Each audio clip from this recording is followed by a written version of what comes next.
Busa sabun cuci piring itu terasa perih menyengat di sela-sela kulit jemariku yang mulai mengelupas dan kasar. Jam dinding di dapur menunjukkan pukul 4:30 pagi. Dan dunia di luar sana masih terlelap dalam selimut kabut subuh yang dingin. Namun bagiku, hari sudah dimulai sejak 1 jam yang lalu. Aroma bawang goreng dan nasi uduk yang baru matang menguar memenuhi dapur sempit ini. Bercampur dengan bau pemutih lantai yang menyengat hidung. Aku menghela napas panjang, menatap pantulan wajahku di jendela kaca dapur yang gelap. Sosok di sana nyaris tak dikenali. Rambutku dicepol asal-asalin dengan karet gelang longgar, menyisakan anak-anak rambut yang mencuat tak beraturan. Wajahku berminyak, tanpa polesan bedak sedikit pun, dengan kantung mata hitam yang menggantung lesu bukti nyata dari kurang tidur yang menahun. Mengenakan daster batik yang warnanya sudah pudar, karena terlalu sering dicuci, aku lebih terlihat seperti bibi tukang cuci daripada nyonya rumah di kediaman ini. Naya, teriakan melengking itu memecah kesunyian pagi, membuat jantungku tersentak kaget. Itu suara ibu mertua. Aku buru-buru membilas tangan, mengeringkannya sekilas di kain lap yang tergantung di pegangan oven, lalu bergegas menuju ruang tengah. Di sana, ibu mertua berdiri dengan berkacak pinggang, menunjuk ke arah meja kopi dengan telunjuknya yang lentik dan berkuteks merah menyala. "Kamu ini tuli, atau bagaimana?" Saya panggil dari tadi, semburnya tanpa basa-basi. "Maaf Bu, saya sedang di dapur." Suara air keran cukup deras. Jawabku pelan, menundukkan kepala. Sebuah gestur yang sudah menjadi refleks otomatis setiap kali berhadapan dengannya. "Alasan saja," desik. Ia mengusapkan jari telunjuknya ke permukaan meja kaca, lalu memperlihatkan ujung jarinya padaku. "Lihat ini, masih ada debu. Kamu seharian di rumah kerjanya apa saja sih? McIntyre, rumah sekecil ini saja tidak becus mengurusnya. Padahal, aku tahu persis meja itu sudah kuelap 2 kali semalam sebelum tidur. Namun, membela diri hanya akan memperpanjang omelan pagi ini. Maaf Bu, nanti saya bersihkan lagi." "Jangan nanti. Sekarang, Raka sebentar lagi turun. Jangan sampai dia melihat rumah berantakan dan membuat moodnya hancur sebelum berangkat kerja. Kamu ini sebagai istri harusnya jadi penyejuk, bukan beban pikiran." Kata-kata itu meluncur begitu mudah dari mulutnya, menusuk tepat ke ulu hati. Beban, aku yang bangun sebelum matahari terbit, menyiapkan sarapan, mencuci pakaian, menyetrika kemeja kerja Raka hingga licin sempurna, dan membersihkan setiap sudut rumah ini, tanpa bantuan satu asisten rumah tangga pun aku dianggap beban. Aku mengambil kain microfiber dan mulai mengelap meja itu lagi dalam diam. Gerakanku mekanis, menekan emosi yang bergejolak di dada. Di tengah keheningan itu, terdengar derap langkah kaki menuruni tangga. Langkah yang berat dan terburu-buru. Rakat, suamiku itu muncul dengan wajah masam. Kemeja putihnya sudah terpasang, namun dasinya masih menggantung longgar di leher. Ia terlihat gagah, rapi, dan wangi kontras sekali dengan penampilanku yang bau asap dapur. Aroma parfum mahalnya segera mendominasi ruangan, menyingkirkan bau masakan yang melekat di tubuhku. "Nay, mana kaos kaki hitamku yang baru?" serunya tanpa menatapku. Matanya sibuk memindai rak sepatu di dekat pintu. Aku segera meletakkan lap dan menghampirinya. "Ada di laci paling atas, Mas. Sudah kusiapkan semalam." "Tidak ada, aku sudah cari." "Tidak ada," bentaknya. Kali ini menoleh padaku dengan tatapan tajam. Aku bergegas menaiki tangga menuju kamar kami. Jantungku berdegup kencang karena takut. Aku membuka laci lemari. Dan benar saja, kaos kaki itu ada di sana, terselip sedikit di bawah tumpukan sapu tangan. Raka pasti mencarinya dengan asal-asalan. Aku mengambilnya dan kembali berlari turun. "Ini Mas, terselip sedikit," ujarku sambil menyodorkan kaos kaki itu padanya. Aku berlutut di hadapannya, berniat membantunya memakaikan kaos kaki tersebut. Sebuah rutinitas perbudakan yang entah sejak kapan menjadi kewajiban tak tertulis di rumah ini. Namun, saat tanganku hendak menyentuh kakinya, Raka menarik kakinya menjauh dengan gerakan kasar, seolah-olah tanganku adalah pembawa virus mematikan. "Jangan sentuh," desisnya dingin. Aku terpaku, masih dalam posisi berlutut di lantai yang dingin. "Kenapa Mas? Aku cuma mau bantu." "Tanganmu itu," potongnya cepat, hidungnya mengernyit jijik. "Lihat tanganmu, kasar, merah, bau bawang. Kamu pikir aku mau berangkat kerja dengan bau bumbu dapur menempel di kakiku? Kamu ini sadar diri sedikit dong." Kalimat itu menampar harga diriku lebih keras daripada tamparan fisik. Aku menarik kembali tanganku, menyembunyikannya di balik punggung. Rasanya panas dan gemetar aku. "Aku tadi habis masak untuk sarapan Mas dan Ibu."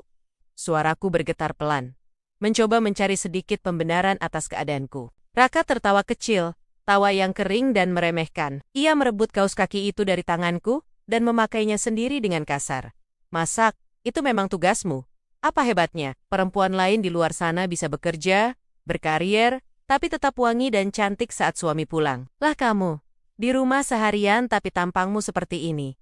Kumal, dekil. Ia berdiri, merapikan celananya, lalu menatapku dari atas ke bawah, dengan pandangan menilai yang menyakitkan. Kadang aku malu, kalau ada tamu datang mendadak. Mereka pasti mengira, kamu pembantu di rumah ini, bukan istriku. Ibu mertua yang sejak tadi mengamati dari sofa ruang tengah, menimpali sambil menyesap tehnya. Ya makanya itu Raka, ibu sudah bilang dari dulu, kamu itu terlalu baik, mau menikahi perempuan yang tidak jelas, asal-usulnya begini, lihat sekarang. Dia malah bikin malu, tidak bisa merawat diri. Sudahlah Bu, aku sudah telat. Raka mendengus kesal, menyambar tas kerjanya. Aku bangkit perlahan. Lututku terasa nyeri karena terbentur lantai ubin. Meskipun hati ini sudah remuk redam, tugasku belum selesai. Aku berjalan menuju meja makan. Mas, sarapannya sudah siap, nasi uduk, kesukaan Mas. Nggak nafsu? Potong Raka sambil berjalan menuju pintu depan. Lihat mukamu saja aku sudah kenyang, aku makan di kantor saja. Pintu depan terbanting menutup, meninggalkan gema yang menyakitkan di telingaku. Suara mobil Raka menderu, lalu menjauh, membawa serta suamiku yang bahkan tidak sudi berpamitan, atau sekadar menatap mataku dengan layak. Sekarang, tinggal aku dan ibu mertua. Wanita parubaya itu meletakkan cangkir tehnya dengan bunyi, denting, yang nyaring. Ia menatapku dengan sudut mata. Kamu dengar itu Naya? Suami kamu sampai tidak mau makan karena jijik melihat kamu. Coba kamu ngaca. Apa pantas kamu bersanding dengan anak saya yang lulusan luar negeri dan punya jabatan manajer? Aku menelan ludah yang terasa pahit. Saya mengerjakan semua pekerjaan rumah sendiri, Bu. Dari pagi sampai malam. Kapan saya punya waktu untuk berdandan? Alasan, bentaknya lagi. Itu karena kamu memang dasarnya malas dan tidak punya kelas. Orang kampung ya tetap orang kampung. Mau tinggal di komplek elit pun, baunya tetap bau tanah. Ibu mertua berdiri, merapikan gaun tidurnya yang berbahan sutra mahal. Saya mau arisan jam 10 nanti. Pastikan baju saya yang warna merah marun sudah disetrika ulang. Jangan sampai ada garis lipatan yang salah. Kalau sampai rusak, kamu tidak akan sanggup menggantinya dengan uang belanjamu setahun. Setelah itu, ia melenggang pergi masuk ke kamarnya, meninggalkan aku sendirian di ruang tengah yang luas, namun terasa begitu menyesakan. Aku berdiri mematung di sana selama beberapa saat. Mataku mulai terasa panas. Namun aku menahan air mata itu agar tidak jatuh. Menangis tidak akan mengubah apapun. Menangis hanya akan membuat mataku semakin bengkak dan wajahku semakin jelek di mata mereka. Perlahan, aku berjalan menuju cermin besar yang tergantung di dekat pintu masuk. Aku menatap pantulan diriku. Daster lusuh, rambut acak-acakan, kulit tangan yang kasar dan kering. Mereka benar, aku terlihat menyedihkan. Aku terlihat seperti seorang pelayan yang tak punya harga diri. Raka dan ibunya telah berhasil mengikis rasa percaya diriku hari demi hari. Lapisan demi lapisan, hingga yang tersisa hanyalah Naya si upik abu. Tapi, ada satu hal yang tidak mereka lihat. Ada satu hal yang tersembunyi jauh di dalam sorot mataku yang lelah itu. Sebuah rahasia besar yang selama ini kututup ropet-ropet, demi sebuah pembuktian cinta yang naif. Aku menyentuh pipiku yang terasa dingin. Bertahanlah sebentar lagi Naya, bisikku pada bayangan di cermin. Suaraku parau. Kamu ingin tahu apakah Raka mencintaimu apa adanya kan? Kamu ingin tahu apakah dia suami yang layak untuk mendampingi pewaris tunggal keluarga besar Adiguna? Pertanyaan itu menggantung di udara, tanpa jawaban. Karena jawaban yang kuterima setiap hari justru semakin menyakitkan. Ujian ini, entah sampai kapan aku sanggup menjalaninya. Rasanya, batas kesabaranku sudah semakin tipis, setipis kulit ari di tanganku yang perih terkena sabun. Aku berbalik dari cermin, kembali menatap tumpukan piring kotor bekas sarapan ibu mertua dan wajan berminyak di dapur. Realitas kembali memanggil. Aku bukan Naya Adiguna si putri konglomerat di rumah ini. Di sini, aku hanyalah Naya, istri yang dianggap tak lebih dari seorang pembantu gratisan. Dengan langkah berat, aku menyeret kakiku kembali ke dapur. Hari masih panjang, dan daftar hinaan untuk hari ini mungkin belum berakhir. Bunyi detak jam dinding tua di ruang tengah, seolah menjadi satu-satunya suara yang berani memecah keheningan, mencekam sore itu. Aku masih berdiri mematung di dekat wastafel dapur. Kedua tanganku basah, dan berbau sabun cuci piring, bercampur amis sisa makanan. Punggungku terasa pegal, Nyeri yang menjalar dari pinggang hingga ke bahu setelah seharian penuh menyikat lantai kamar mandi dan membereskan kekacauan yang ditinggalkan ibu mertua sebelum beliau pergi arisan. Namun, rasa lelah fisik itu seketika terlupakan saat Raka melempar sesuatu ke atas meja makan kayu jati kami. Benda itu mendarat dengan suara buk yang pelan namun tegas. Sebuah amplop tebal, warnanya krem elegan dengan pinggiran emas, terbuat dari kertas linen berkualitas tinggi yang aromanya bahkan bisa tercium dari tempatku berdiri, aroma kemewahan yang sudah lama kutanggalkan. Sialan, umpat Raka. Ia melonggarkan dasinya dengan kasar, wajahnya merah pada menahan amarah yang tertahan. Napasnya memburu, seolah secari kertas indah itu baru saja menghinanya. Aku memberanikan diri mendekat, mengeringkan tangan pada kain lap yang tergantung di pinggang dasterku yang sudah pudar warnanya. "Ada apa, Mas? Surat apa itu?" tanyaku pelan, berusaha menjaga nada suaraku agar tidak memicu ledakan emosinya. Raka menoleh, matanya memindai tubuhku dari ujung rambut yang kuikat asal-asalan hingga ujung kaki yang telanjang dan pecah-pecah. Tatapan itu penuh dengan kejijikan yang tak ditutup-tutupi. "Baca sendiri, kalau kau bisa baca tulisan orang kaya," sindirnya pedas, lalu menghempaskan tubuhnya ke kursi makan, memijat pelipisnya yang berdenyut. Dengan tangan gemetar, aku mengambil amplop itu. Teksturnya mengingatkanku pada masa laluku, pada dunia yang sengaja kututup ropet-ropet demi laki-laki yang kini duduk di hadapanku ini. Di bagian depan tertera nama Raka dengan gelar lengkapnya, ditulis dengan kaligrafi tinta emas timbul, undangan gala dinner dan reuni bisnis eksekutif muda. Mataku menyusuri baris demi baris isi undangan tersebut. Acara diadakan malam ini di Hotel The Grand Royal, salah satu hotel bintang 5 paling prestisius di ibu kota. Namun, bukan lokasi atau kemewahan acaranya yang membuat Raka uring-uringan. Mataku terhenti pada satu baris kalimat yang dicetak tebal di bagian bawah. Undangan berlaku untuk 2 orang. Tamu kehormatan diwajibkan hadir bersama pasangan suami atau istri sebagai bentuk apresiasi nilai kekeluargaan perusahaan. Aku meletakkan kembali undangan itu perlahan. Sekarang aku mengerti. "Mas, harus datang?" tanyaku, meski aku sudah tahu jawabannya. Ini adalah kesempatan emas bagi karya Raka. Bertemu dengan para investor, memperluas koneksi, dia tidak mungkin melewatkannya. "Tentu saja aku harus datang, bodoh," bentaknya, membuatku tersentak mundur selangkah. "Pak Gunawan akan ada di sana. Kalau aku absen, promosi jabatan bulan depan bisa melayang ke tangan si Hendra." Tapi masalahnya, Raka menggantung kalimatnya, matanya kembali menatapku. Kali ini lebih tajam, seolah sedang menelanjangi segala kekuranganku. Masalahnya adalah syarat konyol itu, wajib membawa pasangan. Keheningan kembali menyelimuti kami. Aku menunduk, menatap lantai keramik yang baru saja kupel tadi pagi. Aku tahu apa yang ada di pikirannya. Membawa aku istrinya yang kumal, yang baunya seperti bawang dan pembersih lantai ke acara sekelas itu, adalah mimpi buruk baginya. Aku tidak perlu ikut kalau Mas malu, cicitku pelan. "Bilang saja aku sakit." Raka tertawa, tawa yang kering dan tanpa humor. Ia bangkit berdiri. Langkah kakinya menghentak keras saat ia mendekatiku. Jari telunjuknya yang kasar mendorong bahuku pelan, namun cukup untuk membuatku terhuyung. "Kau pikir segampang itu? Pak Gunawan tahu, aku baru menikah setahun lalu. Dia orang yang sangat peduli pada citra keluarga. Kalau aku datang sendiri dan beralasan istriku sakit, dia akan menganggapku menelantarkan istri yang sedang sakit demi pesta. Itu lebih buruk." Ia meremas rambutnya frustrasi, lalu berbalik membelakangiku. "Tidak ada pilihan lain. Kau harus ikut, mau tidak mau, aku harus menyeretmu ke sana." Kata menyeret itu menghujam dadaku. Bukan mengajak, bukan menggandeng, tapi menyeret, seolah aku adalah beban mati yang terpaksa ia bawa. "Pergi mandi, sekarang!" perintahnya tanpa menoleh. "Gosok badanmu sampai kulitmu merah kalau perlu. Aku tidak mau mencium bau bawang sedikit pun saat kau duduk di sebelahku nanti." "Iya, Mas," jawabku lirih. Aku bergegas menuju kamar mandi. Air mata mulai menggenang di pelupuk mata. Di bawah guyuran air dingin, aku berusaha membersihkan diriku. Bukan hanya dari keringat dan debu, tapi dari rasa hina yang melumuri jiwaku setiap hari. Aku menggosok kulitku dengan sabun batangan murah itu berkali-kali, berharap bisa menjadi wangi seperti wanita-wanita yang biasa Raka kagumi di majalah bisnisnya. Meski aku tahu, itu mustahil. Selesai mandi, masalah berikutnya muncul. Aku berdiri di depan lemari pakaian kami yang timpang. 3/4 isinya adalah kemaya-kemaya bermerek milik Raka, dan setelan kerjanya yang mahal.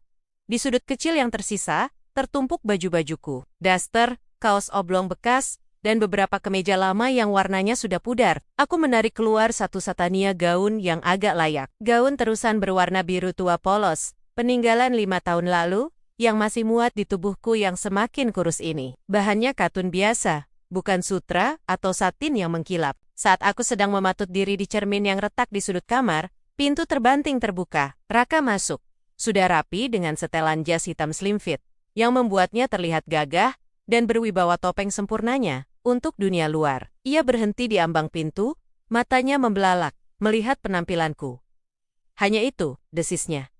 Hanya kain lap itu yang kau punya? Aku meremas ujung rok gaunku. Ini yang paling bagus, Mas. Baju-bajuku yang dulu. Sudah Mas minta buang semua karena lemari penuh kan? Raka mendengus kasar, melangkah masuk dan menggakek-gakek tumpukan bajuku dengan kasar. Kain-kain berhamburan ke lantai. Namun, ia tidak menemukan apapun yang lebih baik. Akhirnya, ia menendang tumpukan baju itu dengan kakinya. Ya Tuhan, apa dosaku sampai harus punya istri sememukan ini? Gerutunya. Ia menatapku lagi. Kali ini dengan pandangan menilai yang dingin. Ia berjalan mendekat, lalu menarik wajahku agar mendongak menatapnya. Tangannya mencengkeram rahangku, cukup kuat. Dengar baik-baik, Naya. Suaranya rendah, namun getaran ancaman di dalamnya membuat bulu kuduku meremang. Kita akan berangkat sekarang. Tapi, ada aturan mainnya. Aku menelan ludah. Menatap manik matanya yang gelap. Jantungku berpacu cepat. Takut akan apa yang akan ia ucapkan selanjutnya. Pertama, ucapnya. Menekankan setiap suku kata. Jangan pernah membuka mulutmu kecuali ditanya. Dan kalaupun ditanya, jawab sesingkat mungkin. Jangan sok pintar, jangan sok akrab. Suaramu yang kampungan itu hanya akan merusak suasana. Air mataku mendesak ingin keluar, tapi aku menahannya sekuat tenaga. Aku mengangguk kaku dalam cengkramannya. Kedua, lanjutnya Yari Jerinia, semakin menekan pipiku. Jangan berjalan di sampingku. Berjalanlah satu langkah di belakangku. Kau tidak pantas bersanding sejajar denganku di hadapan kolega-kolegaku. Kau paham posisi kamu? Paham, Mas? Jawabku. Suaraku nyaris tak terdengar. Dan yang ketiga, Raka melepaskan cengkramannya dengan kasar, membuat wajahku tertoleh ke samping. Ia merapikan jasnya, seolah baru saja menyentuh sesuatu yang kotor. Jangan senyum-senyum tidak jelas. Pasang wajah datarmu itu. Jangan bikin aku malu dengan tingkah laku norakmu yang seperti orang udik baru masuk kota. Ia berbalik menuju pintu, mengambil kunci mobil dari atas nakas. Cepat pakai sepatumu, jangan yang hak tinggi. Kau jalan seperti bebek kalau pakai itu. Pakai yang datar saja. Aku menuruti perintahnya seperti robot. Aku mengambil sepatu flat hitamku, yang solnya sudah agak tipis. Saat aku melihat pantulan diriku di cermin untuk terakhir kalinya, aku tidak melihat seorang istri yang akan mendampingi suaminya ke pesta. Aku melihat seorang tawanan yang sedang digiring menuju penghakiman. Gaun biru tua ini terlihat menyedihkan. Tanpa perhiasan, tanpa riasan wajah, selain bedak tipis dan lipstik pucat yang tersisa di laci. Kami berjalan keluar rumah. Langit sudah gelap. Raka masuk ke dalam mobil sedan hitamnya. Mobil yang dibelinya dengan uang muka, dari tabungan-tabungan yang ia pikir adalah hasil kerjaku sebagai buruh cuci dulu. Padahal itu sisa uang saku dari kehidupan lamaku. Ia tidak membukakan pintu untukku. Tentu saja, tidak. Aku membuka pintu penumpang depan sendiri dan duduk di sana. Sepanjang perjalanan menuju hotel, suasana di dalam mobil terasa menyesakan. AC mobil yang dingin menusuk tulangku yang hanya berbalut katun tipis. Tapi dinginnya sikap Raka jauh lebih membekukan. Ia menyetir dengan satu tangan, sementara tangan lainnya sibuk dengan ponselnya. Mungkin membalas pesan dari Montemonia yang sudah tiba di lokasi. Ingat, Raka tiba-tiba bersuara, memecah kebisuan saat mobil kami mulai memasuki pelataran hotel mewah yang bermandikan cahaya lampu kristal. Matanya menatap lurus ke depan, ke arah lobi yang dipenuhi orang-orang bergaun indah dan bersetelan mahal. Kalau ada yang bertanya tentangmu, Raka menoleh padaku sekilas. Sudut bibirnya terangkat membentuk seringai yang menyakitkan. Biar aku yang menjawab. Kau cukup diam dan menunduk. Jangan berani-berani menatap mata lawan bicaraku. Kau mengerti? Aku mengangguk, meremas tas tangan kecilku yang kulitnya sudah mulai mengelupas. Mengerti, Mas? Bagus, desisnya. Jangan sampai malam ini hancur gara-gara kau. Kalau sampai Pak Gunawan atau siapapun ilfil melihatmu, dan itu mempengaruhi karierku, habis kau di rumah nanti. Mobil berhenti di depan lobi. Seorang petugas valet berseragam rapi, bergegas membukakan pintu di sisi Raka. Suamiku itu keluar dengan senyum lebar yang langsung terpasang di wajahnya, senyum palsu yang begitu meyakinkan. Ia terlihat karismatik, tampan, dan sukses. Sementara di sisiku, tidak ada petugas yang membukakan pintu. Aku membuka pintu sendiri, melangkahkan kaki ke atas karpet merah yang terasa asing di bawah sepatu murahku. Angin malam menerpa wajahku, membawa aroma parfum mahal dari para tamu yang lalu lalang. Raka berjalan di depan, persis seperti yang ia perintahkan. Ia tidak menungguku. Ia tidak menoleh. Ia membiarkanku berjalan tertati satu langkah di belakangnya, seperti bayangan yang tak diinginkan, menuju gerbang neraka yang berkedok pesta mewah. Dalam hati, aku berdoa agar malam ini cepat berakhir, tanpa menyadari bahwa malam ini justru akan menjadi awal dari segalanya. Awal dari akhir sandiwaraku, dan awal dari kehancuran kesombongan Raka. Udara dingin dari pendingin ruangan di lobi Hotel Bintang 5 itu langsung menusuk kulitku. Namun rasa dingin yang merambat di punggungku saat ini bukan berasal dari suhu ruangan. Itu berasal dari tatapan Raka. Langkah kakiku terasa berat di atas lantai marmer yang begitu mengkilap, hingga memantulkan bayangan kami berdua. Di sekelilingku, pilar-pilar raksasa berwarna emas menjulang tinggi, menopang lenggit langgut yang dihiasi lampu kristal raksasa. Cahayanya berpendar menyilaukan, menciptakan suasana kemewahan yang seharusnya memukau. Tetapi bagiku, cahaya itu seperti lampu sorot interogasi yang menelanjangi segala kekuranganku. Jalan yang benar, desis Raka tanpa menoleh padaku. Suaranya rendah, namun tajam dan penuh penekanan. Jangan menyeret kakimu seperti orang udik. Kau sedang berada di tempat berkelas, Naya. Berkelas. Aku refleks menegakkan punggung, mencoba menyejajarkan langkah dengan langkah lebar suamiku. Gaun sederhana berwarna biru tua yang kugenakan satu-satunya pakaian layak yang tersisa di lemariku, yang tidak lusuh terasa begitu kusam jika dibandingkan dengan gonggon sutra dan satin yang dikenakan para wanita yang baru saja turun dari mobil-mobil mewah di depan lobi. Aku bisa mencium aroma parfum mahal yang bercampur di udara, aroma yang asing bagi hidungku yang lebih akrab dengan bau sabun cuci piring dan pembersih lantai. Aku sudah berusaha, Mas. Jawabku pelan, nyaris berupa bisikan. Raka mendengus kasar. Ia berhenti sejenak di depan pintu masuk ballroom, merapikan jas mahalnya yang licin sempurna. Ia menarik napas panjang, memasang senyum lebar yang tidak pernah ia tunjukkan padaku di rumah. Lalu menoleh padaku dengan tatapan memperingatkan. Jari telunjuknya teracung sedikit. Ingat satu hal, katanya. Matanya menyipit. Malam ini adalah malam penting bagiku.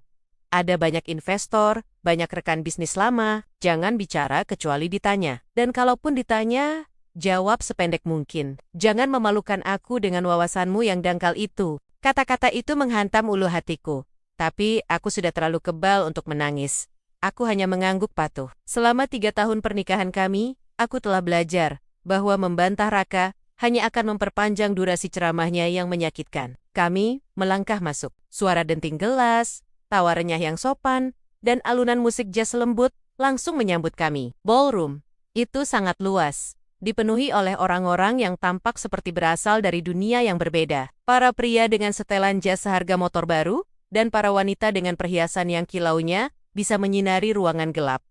Aku merasa kecil, sangat kecil. Aku mengeratkan pegangan pada tas tangan kecilku, yang kulitnya sudah mulai mengelupas di bagian sudut. Berusaha menyembunyikan bagian cacat itu dengan telapak tanganku. Raka segera berubah. Postur tubuhnya menjadi lebih tegap, senyumnya merekah penuh percaya diri. Ia seolah melupakan keberadaanku di sisinya, dan melangkah menuju kerumunan. Aku terpaksa mengikutinya seperti bayangan yang tak diinginkan. Raka, ya ampun, Raka Bimantoro. Seorang pria bertubuh gempal dengan gelas wine di tangan melambai antusias. Di sebelahnya berdiri 2 pria lain, dan seorang wanita cantik bergaun merah menyala yang memamerkan punggung mulusnya. Raka mempercepat langkahnya, menarik lenganku sedikit kasar agar aku tidak tertinggal, lalu melepaskannya begitu kami mendekat. Hahaha, Anton, apa kabar kawan? Raka menyalami pria itu dengan akrab, lalu beralih menyalami yang lain. Lama sekali tidak bertemu. Saya dengar saham perusahaanmu sedang naik daun ya? Ah, kau bisa saja.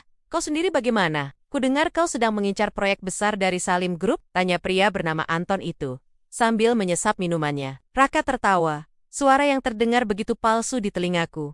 Ya, doakan saja, koneksi adalah kunci. Bukan begitu? Makanya aku ada di sini. Mereka tertawa bersama. Aku berdiri kaku di belakang bahu Raka, menundukkan kepala, berharap lantai di bawahku terbuka, dan menelanku bulat-bulat. Aku merasa seperti noda kotor di atas kain sutra putih. Keberadaanku di sini adalah sebuah anomali. Tiba-tiba, wanita bergaun merah itu mencondongkan tubuhnya sedikit, matanya yang tajam dihiasi, eyeliner, tebal menatapku dari ujung rambut hingga ujung kaki. Tatapan itu bukan tatapan ingin tahu, melainkan tatapan menilai seperti seseorang yang sedang meneliti barang diskonan di etalase toko mewah.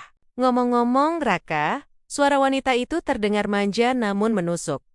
Siapa wanita di belakangmu ini? Sepertinya aku belum pernah melihatmu membawanya ke acara reuni kita sebelumnya. Jantungku berdegup kencang. Ini adalah momen yang paling kutakuti. Raka menoleh padaku sekilas. Tidak ada kehangatan di matanya. Tidak ada rasa bangga. Yang ada hanya kilatan rasa malu yang berusaha ia tutupi dengan cepat. Ia kembali menatap teman-temannya, lalu tertawa kecil, sebuah tawa meremehkan yang membuat darahku mendesir dingin. Oh dia, Raka menunjukku dengan gerakan dagu yang samar, seolah menunjuk sebuah perabot yang tak sengaja terbawa. Bukan siapa-siapa. Masa bukan siapa-siapa? Dia datang bersamamu kan? Desak Anton, kini ikut menatapku. Kenalkan dong, jangan bilang ini simpananmu yang kau sembunyikan. Mereka tertawa lagi. Sebuah lelucon pria dewasa yang menjijikkan. Aku mengangkat wajahku sedikit, memberanikan diri menatap Raka, berharap ada sedikit saja sisa hati nuraninya. Berharap ia akan berkata, ini Naya, istriku, hanya itu, aku tidak butuh dia memujiku, aku hanya butuh pengakuan akan eksistensiku yang sah. Namun, Raka justru mengibaskan tangannya di udara, seolah mengusir lalat. Simpenon, jangan bercanda, selera saya jauh lebih tinggi dari ini, Ton. Jawab Raka dengan nada santai yang mengerikan. Ia kemudian menatap wanita bergaun merah itu, dan tersenyum miring. Dia cuma pembantu di rumahku. Waktu seakan berhenti. Suara musik jazz di latar belakang mendadak terdengar jauh dan berdengung. Nafasku tercekat di tenggorokan. Aku menatap punggung Raka, tidak percaya dengan apa yang baru saja kudengar. Pembantu, kata itu menggema di kepalaku, memancel mental di dinding kesadaranku, menghancurkan sisa harga diri yang mati mesin kupertahankan selama ini. Pembantu, ulang wanita bergaun merah itu, alisnya terangkat tinggi, sudut bibirnya membentuk senyum geli. Kau mengajak pembantumu ke pesta, high class, begini? Wah, Raka, kau dermawan sekali. Atau kau kekurangan asisten untuk membawakan tasmu? Ya, begitulah. Raka mengangkat bahu, tanpa sedikit pun rasa bersalah. Ia bahkan tidak menoleh untuk melihat wajahku yang mungkin sudah pucat pasi. Istriku sedang sibuk di luar kota, dan aku butuh seseorang untuk memegang barang-barangku kalau aku sedang networking. Lagi pula, dia memaksa ingin ikut melihat dunia orang kaya. Kasihan kan kalau tidak dituruti? Hitung-hitung, amal. Bohong. Semuanya bohong. Dia yang memaksaku ikut karena syarat undangan, mengharuskan datang berpasangan. Dia yang mengancamku. Dan sekarang, dia menginjak-injak kepalaku di depan orang-orang asing ini, demi menjaga gengsinya yang rapuh. Oh alah. Anton mengangguk-angguk. Tatapannya padaku berubah drastis. Dari rasa ingin tahu, menjadi tatapan merendahkan yang terang-terangan. Pantas saja penampilannya agak, ya, begitulah, kucel. Hei, jangan keras-keras, nanti dia tersinggung, sahut pria lain sambil terkekeh pelan. Coba sini mbak, tolong ambilkan saya tisu di meja sana, tumpah sedikit nih wine. Saya. Pria itu menyodorkan gelasnya ke arahku, memperlakukanku seolah aku benar-benar pelayan di acara ini. Tanganku gemetar hebat di sisi tubuhku. Rasa panas menjalar dari leher hingga ke wajahku. Mataku terasa panas. Air mata mendesak ingin keluar, tetapi aku menggigit bibir bawahku, kuat-kuat hingga terasa perih. Aku tidak boleh menangis di sini. Jika aku menangis, Raka akan semakin marah. Jika aku menangis, mereka akan semakin menertawakanku. Maaf. Cicitku pelan. Suaraku nyaris tak terdengar. Aku tidak bergerak untuk mengambil tisu itu. Aku hanya berdiri mematung. Kakiku terasa dipaku ke lantai. Raka menoleh padaku. Matanya melotot tajam, memberikan isyarat keras agar aku menuruti perintah temannya. Lakukan, atau kita ribut nanti. Begitu arti tatapannya. Hatiku remuk redam. Di tengah kemewahan lampu kristal, di antara tawa orang-orang berpendidikan tinggi ini, aku merasa seperti sampah yang tak berharga. Aku adalah istri sah Raka Bimantoro. Aku yang mengurus rumahnya, aku yang menyiapkannya sarapan, aku yang merawatnya saat sakit. Namun di sini, di bawah sorot lampu dunia, aku hanyalah pembantu yang dia bawa, karena kasihan. Sudah, jangan diganggu, sela Raka akhirnya, bukan untuk membelaku, Tapi karena ia melihat kolega lain yang lebih penting melintas, dia agak lambat kalau disuruh. Biarkan saja dia berdiri di situ. Ayo, kita ke sana. Aku lihat Pak Handoko baru datang. Raka melangkah pergi meninggalkan aku, menggiring teman-temannya menjauh. Ia bahkan tidak menoleh lagi. Punggung tegapnya menjauh, seolah membuang beban yang memalukan. Aku tertinggal sendirian di tengah keramaian. Orang-orang berlalu lalang di sekitarku.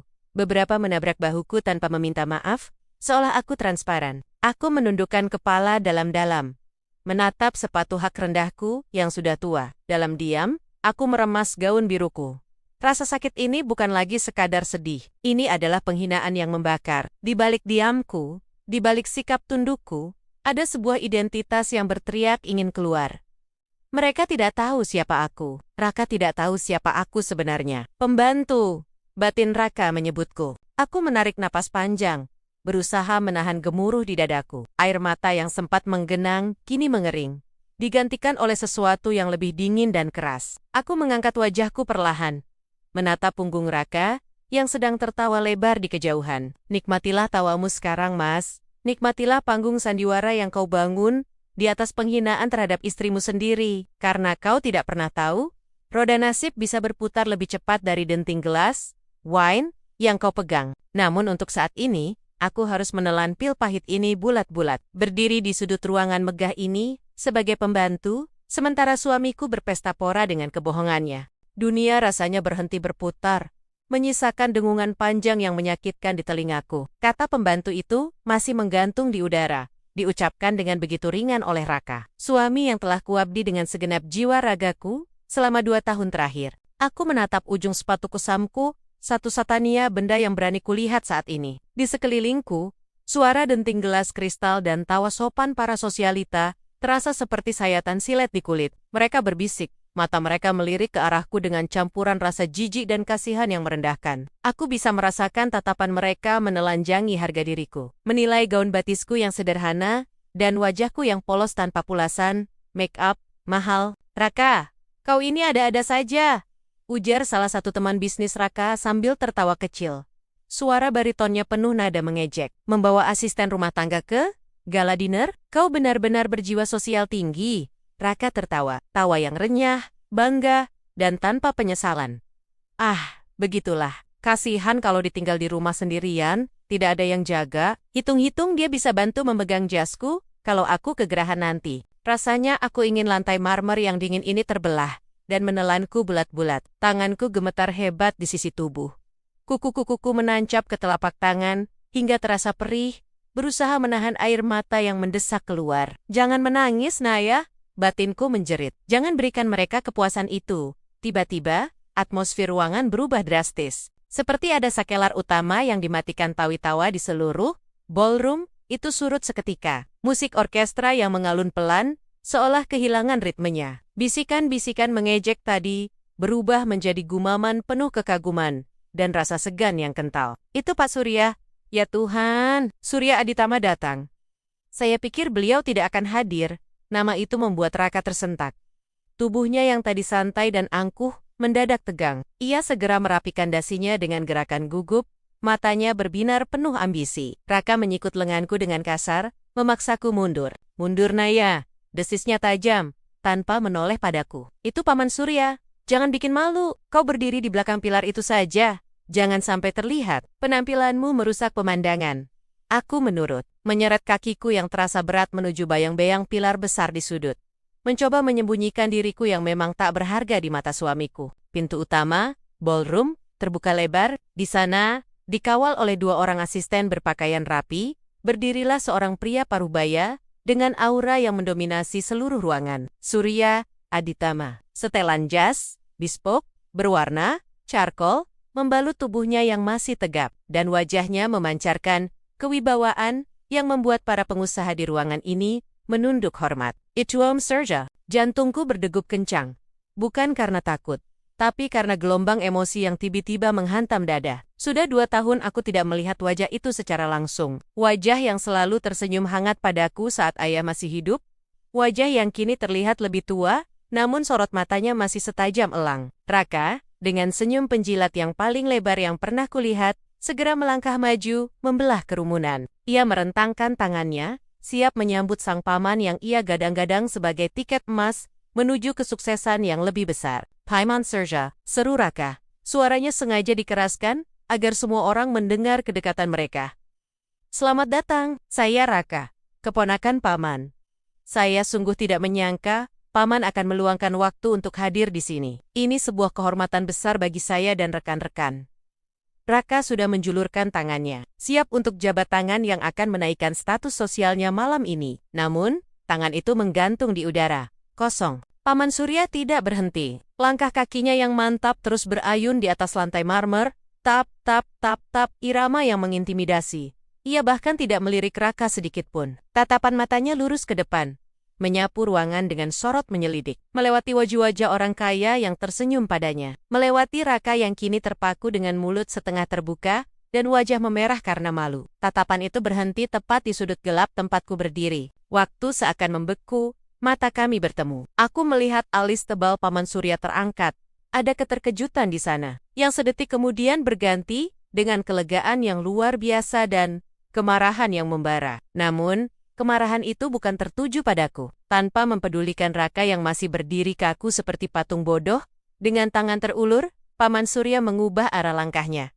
Ia berjalan lurus ke arahku. Kerumunan tamu undangan otomatis membelah diri, memberi jalan bagi sang taipan, menciptakan lorong yang menghubungkan kami berdua. Paman, Raka mencoba memanggil lagi. Kali ini suaranya bergetar bingung. Ia berbalik mengejar langkah pamannya. Paman mau kemana? Itu cuma area belakang. Cuma ada pembantu saya di sana. Paman mungkin salah lihat. Paman Surya tidak menggubris. Ia terus melangkah hingga berdiri tepat di hadapanku. Jarak kami hanya tinggal 1 jengkal. Aku bisa mencium aroma kayu cendana dan tembakau mahal yang sangat familiar, aroma pelindungku, aroma keluargaku. Keheningan di ruangan itu begitu mencekam, hingga suara jarum jatuh pun mungkin akan terdengar. Semua mata tertuju pada kami. Sang konglomerat legendaris dan wanita berpenampilan lusuh yang disembunyikan suaminya, Kanaya, suaranya bergetar, pelan, namun terdengar jelas di telingaku. Ada nada perih di sana saat matanya meneliti penampilanku. Dari rambutku yang diikat seadanya, hingga bajuku yang jauh dari kata layak untuk seorang putri. Pertahananku runtuh seketika. Air mata yang sejak tadi kutahan di pelupuk mata akhirnya tumpah, mengalir deras membasahi pipi. Om Surya, lirihku. Suaraku serak karena isak tangis yang tertahan. Tanpa ragu sedetik pun, pria yang paling ditakuti di dunia bisnis itu merentangkan kedua tangannya dan menarikku ke dalam pelukan erat. Ia mendekapku, tidak peduli pada bajuku yang mungkin berbau asap dapur, tidak peduli pada tatapan bingung ratusan orang elit di sekeliling kami. Ia memelukku seolah aku adalah permata paling berharga yang baru saja ditemukan kembali setelah hilang di dasar laut. Ya Tuhan, nak, bisiknya di telingaku. Tangannya yang besar mengusap punggungku dengan lembut namun protektif. Maafkan Om, baru menemukanmu sekarang. Lihatlah dirimu. Raka yang sudah berdiri di belakang Paman Surya, tampak seperti orang yang baru saja tersambar petir di siang bolong. Wajahnya pucat pasi, matanya melotot nyaris keluar. Ia bingung, panik, dan ketakutan melihat pemandangan absurd di depannya. Paman Surya, Raka tergagap. Suaranya mencicit. Apa yang Paman lakukan? Kenapa Paman memeluk pembantu itu? Dia kotor. Dia cuma orang kampung yang saya pungut untuk mengurus rumah. Mendengar itu, tubuh Paman Surya menegang dalam pelukanku. Kehangatan yang tadi kurasakan berubah menjadi hawa dingin yang mematikan. Perlahan, Paman Surya melepaskan pelukannya. Namun tangannya tetap merangkul bahuku erat, seolah menahanku agar tidak jatuh. Wajahnya yang tadi penuh haru kini berubah menjadi topeng kemurkaan yang mengerikan. Matanya menatap Raka dengan tatapan yang bisa membekukan neraka. Pembantu, ulang Paman Surya, suaranya rendah namun menggelegar, memantul di dinding-dinding ruangan yang sunyi senyap. Kau sebut dia pembantu? Iya, Paman. Raka mencoba membela diri. Keringat dingin mulai bercucuran di pelipisnya. Ia melirikku dengan tatapan jijik bercampur bingung. Naya ini cuma istri. Maksud saya, dia cuma wanita yang mengurus rumah saya. Paman tidak perlu mengotori jas mahal Paman dengan menyentuhnya. Paman Surya tertawa. Tawa yang kering, pendek, dan tanpa humor. Ia mengeratkan rangkulannya di bahuku, lalu menatap seluruh tamu undangan yang kini menahan napas. Kalian semua, Paman Surya berbicara lantang. Suaranya penuh kuasa dan otoritas yang tak terbantahkan. Kalian dengar apa yang dikatakan pria bodoh ini barusan? Ia menunjuk wajah Raka yang semakin pucat. Asal kalian tahu, lanjut Paman Surya. Nada suaranya naik 1 oktav, penuh kebanggaan sekaligus amarah. Wanita yang berdiri di samping saya ini, yang baru saja dihina sebagai pembantu oleh suaminya sendiri, adalah Kanaya Aditama. Gema nama Aditama membuat beberapa orang di kerumunan tersentak kaget. Bisik-bisik mulai terdengar riuh. Raka mundur selangkah, kakinya goyah. Apa? Dia adalah keponakan kandung saya satu-satunya, tegas Paman Surya. Matanya menatap tajam, tepat ke manik mata Raka yang gemetar, putri dari mendiang kakak saya, dan pewaris tunggal dari seluruh aset Aditama Group yang kalian puja-puja itu. Dunia Raka seakan runtuh saat itu juga. Mulutnya menganga, matanya berpindah-pindah dari wajah Paman Surya ke wajahku dengan tatapan tidak percaya. Tidak mungkin. Naya miskin, dia tidak punya siapa-siapa. Paman Surya menatapku sekilas dengan senyum sedih. Lalu kembali menatap Raka dengan sorot menghakimi. Selama 2 tahun ini, Kanaya memilih menyembunyikan identitasnya. Dia menolak semua fasilitas keluarga dan hidup sederhana. Kenapa? Karena dia ingin mencari seorang pendamping hidup yang tulus, seseorang yang mencintainya apa adanya. Bukan karena harta atau nama besar Aditama di belakangnya. Air mataku kembali menetes mendengar penjelasan Om Surya. Itu adalah kebenaran yang selama ini kusimpan rapat-rapat, sebuah rahasia yang menjadi ujian bagi pernikahanku. Ujian yang kuharap Raka bisa lulus, namun nyatanya ia gagal dengan cara yang paling menyakitkan. Paman Surya melangkah maju 1 langkah mendekati Raka, membuat suamiku itu mundur ketakutan hingga menabrak meja. Buffett, dan kau, Raka, suara Paman Surya kini terdengar seperti vonis mati. Kau diberikan berlian murni, tapi kau memperlakukannya seperti batu kerikil jalanan. Kau bukan hanya gagal menjadi suami, kau gagal menjadi manusia. Suasana pesta yang tadinya gemerlap, kini terasa mencekik. Semua mata memandang Raka bukan lagi dengan kekaguman, tapi dengan tatapan mencemooh yang jauh lebih tajam daripada yang kuterima tadi. Raka berdiri di sana, di tengah kemewahan yang ia puja, terlihat begitu kecil, begitu hina, dan begitu hancur saat realitas menghantamnya dengan telak. Identitasku telah terkuak, dan bersamanya, topeng Raka pun hancur berkeping-keping. Keheningan di ballroom mewah itu terasa begitu padat dan mencekam, seolah-olah seluruh oksigen baru saja disedot keluar secara paksa. Detak jantungku sendiri terdengar seperti gema drum di telinga, berpacu liar di balik dada yang terasa sesak oleh campuran emosi, kaget, lega, namun juga ngeri melihat perubahan drastis di depan mataku. Tangan Paman Surya masih merangkul bahuku dengan protektif, hangat dan kokoh, kontras sekali dengan dinginnya tatapan yang ia lemparkan kepada suamiku. Di hadapan kami, Raka berdiri mematung. Wajahnya yang beberapa menit lalu dipenuhi arogansi saat mempermalukanku, kini pucat pasi, lebih putih dari kemeja mahal yang ia kenakan. Gelas, champagne, di tangan kanannya gemetar hebat. Isinya tumpah sedikit demi sedikit membasahi karpet bludru, menandakan betapa rapuhnya ketenangannya saat ini. Hei Paman Surya. Suara Raka terdengar serak, tercekik di tenggorokan. Ia mencoba tersenyum, sebuah usaha menyedihkan untuk mencairkan suasana yang sudah membeku. Paman pasti bercanda kan, Naya? Naya ini hanya apa Raka? Paman Surya memotong dengan nada rendah yang berbahaya. Suaranya tidak malah dikledek, namun getarannya mampu membuat tamu-tamu di sekitar kami menahan napas. Hanya pembantumu? Itu yang kau katakan tadi di depan kolega-kolegamu? Raka tergugap, matanya melirik liar ke sekeliling, menyadari bahwa puluhan pasang mata para CEO, pejabat, dan sosialita yang selama ini ia jilat kini, menatapnya dengan pandangan menilai, bahkan merendahkan. Paman Surya melepaskan rangkulannya dariku perlahan, lalu melangkah maju mendekati Raka. Langkah kaki Paman terdengar berat, dan berwibawa di atas lantai marmer. Setiap ketukannya seperti palu hakim, yang siap menjatuhkan vonis. Kau pikir, kenapa aku menyetujui investasi besar-besaran di perusahaan kecilmu 5 tahun lalu? Tanya Paman Surya. Matanya menatap tajam, tepat ke manik mata Raka. Kau pikir itu karena kejeniusanmu? Karena proposal bisnismu yang biasa-biasa saja itu? Raka mundur selangkah, keringat dingin mulai membasahi pelipisnya.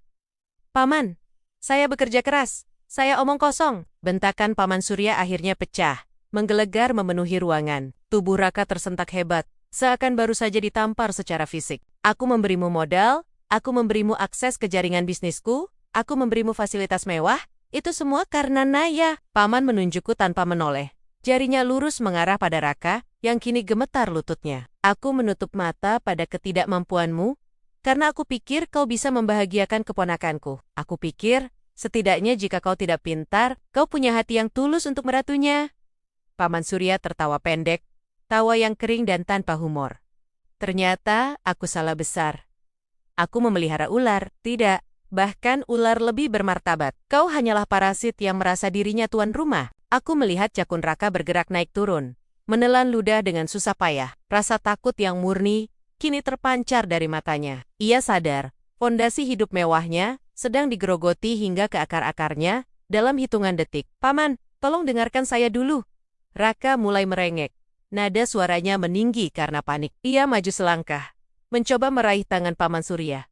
Ini hanya salah paham. Saya sedang stres, Paman. Saya tidak bermaksud. Paman Surya menepis tangan Raka dengan kasar, seolah-olah sentuhan Raka adalah najis yang menjijikkan. Jangan sentuh aku dengan tangan kotor itu. Paman merapikan jasnya dengan tenang, lalu kembali menatap Raka dengan tatapan mematikan. Mulai detik ini Raka, dengarkan baik-baik. Semua fasilitas yang kau nikmati, rumah di Pondok Indah, mobil, sport yang kau banggakan, posisi direktur di anak perusahaanku, kartu kredit unlimited yang kau pakai untuk berpesta pora, semuanya aku tarik kembali. Mata Raka membelalak lebar. Urat-urat di lehernya menegang. Apa? Tidak, Paman tidak bisa melakukan itu. Itu hasil kerja keras saya. Itu hak saya. Hakmu. Paman Surya mendengus jijik. Semua aset itu atas nama keluarga besar kami. Atas nama Naya, kau tidak memiliki apa-apa, Raka? Nol. Kau masuk ke keluarga ini tanpa membawa apa-apa. Dan kau akan keluar tanpa membawa apa-apa. Tidak, tidak mungkin. Raka menggelengkan kepalanya berulang kali, seolah mencoba menolak kenyataan yang menghantamnya. Napasnya mulai memburu. Tidak beraturan. Ia menoleh ke arah Tuan Temonia, mencari dukungan, namun mereka semua memalingkan wajah, enggan terlibat dengan kapal yang sedang karam. Besok pagi, pengacaraku akan datang menyita semuanya. Kau punya waktu malam ini untuk mengemasi barang-barang pribadimu. Hanya barang pribadi. Jika kau berani membawa 1 sen pun uang perusahaan atau aset Naya, aku pastikan kau akan membusuk di penjara sampai kau tua. Ancaman penjara itu meruntuhkan pertahanan terakhir Raka, kakinya yang sedari tadi gemetar, akhirnya menyerah. Di hadapan ratusan tamu undangan, Raka, pria yang selalu membusungkan dada dan memaki diriku karena penampilanku yang kumal, kini jatuh berlutut di lantai. Bunyi bruk dari lututnya yang menghantam lantai terdengar begitu menyedihkan. Paman, ampun Paman, Raka berteriak histeris. Air mata mulai mengalir deras membasahi wajahnya yang kini merah padam karena tangis. Hilang sudah wibawa yang ia bangun dengan susah payah. Saya mohon Paman, jangan ambil semuanya, saya bisa mati. Saya punya utang di luar sana Paman, kalau fasilitas ditarik, mereka akan menghabisi saya. Jadi, dia punya utang yang tidak aku ketahui. Hatiku mencelos, namun anehnya, tidak ada rasa sakit lagi. Hanya ada rasa kebas yang dingin. Aku menatap puncak kepala suamiku, yang kini bersujud di kaki Paman Surya. Mencium sepatu kulit mahal itu berkali-kali. Itu bukan urusanku, jawab Paman Surya dingin, mencoba menarik kakinya. Namun Raka memeluk kaki itu erat-erat. Paman, saya bersalah, saya bodoh, saya khilaf. Raka meraung, suaranya pecah dan melengking, membuat beberapa tamu wanita menutup mulut mereka dengan ngeri. Pemandangan ini begitu patetis. Beri saya kesempatan kedua Paman, saya akan berubah, saya akan menyembah Naya. Saya akan lakukan apa saja. Paman Surya menendang pelan bahu Raka, hingga pegangannya terlepas. Jangan memohon padaku. Kau telah menghina pemilik sesungguhnya, dari semua yang kau makan dan pakai. Mendengar itu, Raka seolah tersadar. Ia menoleh ke arahku dengan gerakan patah-patah. Matanya yang basah dan bengkak bertemu dengan mataku. Ada keterkejutan, ketakutan, dan keputusasaan di sana. Dengan gerakan merangkak yang menyedihkan, Raka menyeret lututnya mendekatiku. Ia tidak lagi peduli pada harga dirinya. Ia tidak lagi peduli pada tatapan jijik orang-orang di sekitarnya. Insting bertahan hidupnya telah mengambil alih akal sehatnya. Naya, panggilnya lirih. Tangannya gemetar saat mencoba meraih ujung gaun lamaku yang tadi ia hina. Sayang, istriku. Aku mundur selangkah, menghindari sentuhannya. Nay, tolong aku. Raka menangis terseduh-seduh, mendongak menatapku dari posisinya di lantai. Ingus dan air mata bercampur di wajahnya. Kamu tahu aku mencintaimu kan? Aku cuma sedang bingung tadi. Aku tidak bermaksud begitu. Kamu tahu watakku kan? Aku cuma emosi sesaat. Aku menatapnya dari atas. Pria yang setiap hari memanggilku bodoh, dekil, dan tidak berguna, kini merangkak di kakiku seperti anjing yang takut dipukul. Di mana Raka yang gagah? Di mana Raka yang selalu membentakku jika kopinya kurang manis? Bilang pada paman. Nai, Raka memohon. Suaranya bergetar hebat. Ia bahkan mencoba mencium punggung kakiku. Bilang pada paman kalau kita baik-baik saja. Bilang kalau aku suami yang baik. Tolong Nai, aku suamimu. Surgamu ada padaku kan? Kamu harus patuh pada suami kan? Kata-kata itu, dia masih berani menggunakan dalil agama dan kewajiban istri di saat seperti ini. Dia masih mencoba memanipulasiku dengan rasa bersalah, di saat dia sendiri yang telah menghancurkan martabatku. Nai, jawab aku. Raka mulai histeris lagi, ketika melihat aku hanya diam. Ia mencengkeram betisku dengan putus asa. Jangan diam saja, kamu mau melihat suamimu hancur. Kamu tega, di mana hati nuranimu? Aku ini imammu. Paman Surya hendak maju untuk menendang Raka lagi, namun aku mengangkat tangan, memberi isyarat pada paman untuk berhenti. Paman Surya menatapku sejenak, lalu mengangguk, memberiku ruang untuk menghadapi monster kecil ini. Suasana ruangan masih hening. Semua orang menunggu apa yang akan kulakukan. Raka menatapku dengan penuh harap. Matanya memancarkan manipulasi terakhirnya, mencoba memancing rasa kasihan dari wanita yang selama ini selalu memaafkannya. Sayang, bisiknya lagi. Kita pulang ya? Kita bicarakan di rumah, aku akan belikan kamu baju baru. Aku merasakan sesuatu yang aneh di dalam dadaku. Bukan kemarahan yang meledak, melainkan sebuah ketenangan yang absolut. Seperti air laut yang tenang setelah badai besar berlalu. Melihatnya bersujud, menangis, dan memohon demi harta dan status, membuatku menyadari satu hal. Aku tidak pernah mencintai pria ini. Atau mungkin, pria yang kucintai tidak pernah ada. Itu hanya ilusi yang kuciptakan sendiri untuk bertahan hidup. Pria asli di hadapanku ini hanyalah cangkang kosong yang menyedihkan. Raka terus meracau. Suaranya makin lama makin tidak jelas, karena tangisannya yang semakin histeris. Ia mulai memukuli dadanya sendiri, mencoba mendramatisir keadaan. Aku minta ampun, jangan ambil hartaku, jangan miskinkan aku. Jeritannya menggema di langit-langit. Ballroom. Sebuah simfoni kehancuran dari keserakahan yang tidak tahu diri. Aku menarik napas panjang. Menghirup aroma kebebasan yang samar-samar mulai tercium di antara bau parfum mahal dan bau keringat ketakutan Raka. Malam ini belum berakhir. Tapi hatiku sudah membuat keputusan yang tidak akan bisa digoyahkan oleh air mata buaya manapun. Suara isak tangis Raka terdengar begitu memilukan.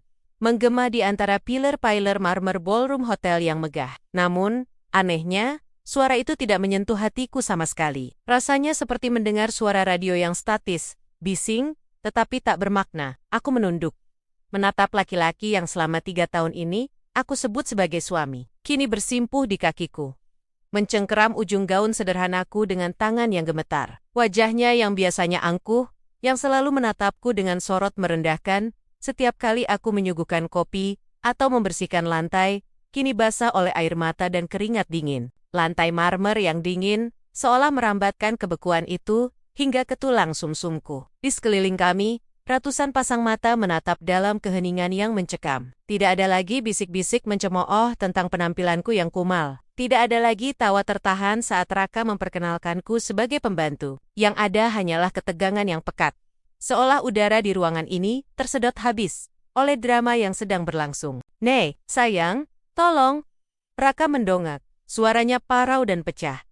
Ingus dan air mata bercampur di wajahnya yang memerah. "Aku mohon, Nai, bicaralah pada paman, bilang kalau ini semua cuma salah paham. Aku suamimu, Nai. Aku mencintaimu."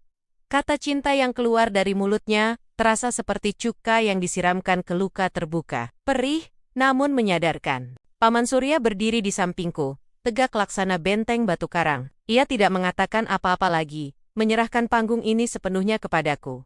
Ia tahu, ini adalah pertempuranku, hakku untuk menentukan vonis. Aku menarik napas panjang, menghirup aroma parfum mahal para tamu, yang bercampur dengan bau ketakutan yang menguar dari tubuh Raka. Perlahan, aku menggerakkan kakiku, mencoba melepaskan cengkeraman tangannya. "Lepaskan, Mas," ucapku pelan.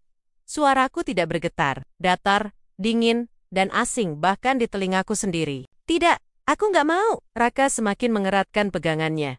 Seolah aku adalah pelampung terakhir di tengah badai yang siap menenggelamkannya. "Maafkan aku, Naya.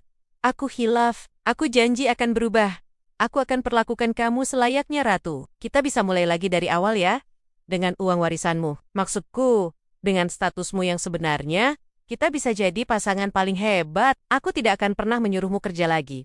Aku tertawa kecil, tawa yang hampa, tanpa rasa humor sedikit pun. Kalimat itu justru menjadi paku terakhir pada peti mati pernikahan kami. Itu masalahnya, Mas, kataku.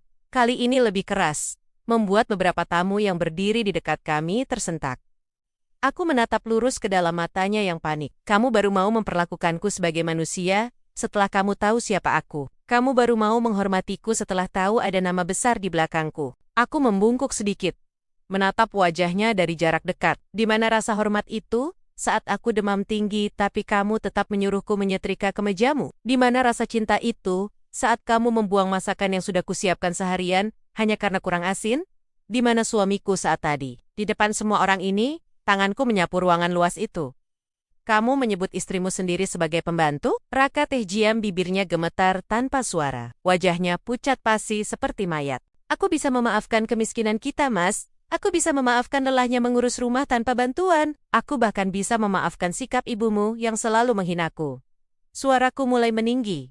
Getaran emosi mulai merembes keluar. Bukan kesedihan, melainkan kemarahan yang sudah terlalu lama dipendam. Tapi aku tidak bisa memaafkan penghinaan terhadap harga diriku. Kamu tidak butuh istri, Raka. Kamu butuh pelayan yang bisa kamu pamerkan, atau kamu injak sesuai suasana hatimu. Nay, jangan begini. Paman, tolong saya. Raka beralih menatap Paman Surya dengan tatapan memelas. Paman Surya hanya mendengus kasar, memalingkan wajahnya dengan jijik. Jangan sebut namaku dengan mulut kotormu itu. Nasibmu sekarang ada di tangan Naya. Aku menegakkan tubuh kembali. Rasa sesak yang selama ini menghimpit dadaku perlahan sirna, digantikan oleh perasaan ringan yang membebaskan. Aku melirik cincin emas polos di jari manisku. Cincin yang dulu kubeli dengan tabungan terakhirku, karena Raka beralasan sedang tidak punya uang. Dengan gerakan perlahan namun pasti, aku menarik cincin itu keluar. Logam dingin itu terasa berat di telapak tanganku untuk sesaat. Sebelum aku menjatuhkannya begitu saja ke lantai, cincin itu berdenting nyaring saat menghantam marmer, lalu menggelinding pelan dan berhenti tepat di depan lutut Raka. Ambillah, ujarku dingin. Hanya itu yang tersisa dari pernikahan ini, sebuah lingkaran kosong. Naya, kamu tidak bisa menceraikan aku. Kita sudah berjanji sehidup semati. Raka berteriak histeris. Mencoba bangkit berdiri, namun kakinya tampak lemas, membuatnya kembali terjatuh dengan tidak berdaya. Janji itu sudah kamu langgar saat kamu membunuh karakterku di depan umum malam ini. Balasku tegas. Aku menoleh pada Paman Surya. Paman, ayo kita pergi. Udara di sini terlalu pengap. Bau kemunafikan terlalu menyengat. Paman Surya tersenyum. Sebuah senyuman bangga yang hangat. Ia mengangguk dan mengulurkan lengannya padaku. Ayo nak, mobil sudah siap. Rumah yang sebenarnya sudah menunggumu. Aku menyambut uluran lengan Paman.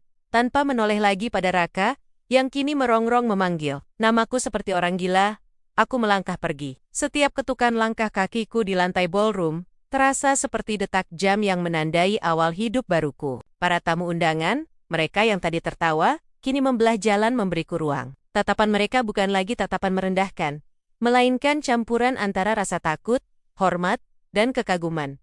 Tapi aku tidak peduli, validasi mereka tidak lagi penting bagiku.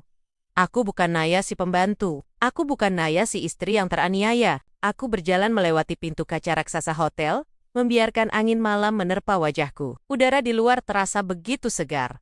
Jauh lebih bersih dibandingkan udara di dalam sana. Cahaya lampu kota Jakarta berkelap-kelip di kejauhan, seolah menyambut kepulanganku. Di belakangku, samar-samar masih terdengar teriakan Raka yang tertahan oleh petugas keamanan yang mungkin diperintahkan Paman untuk menahannya.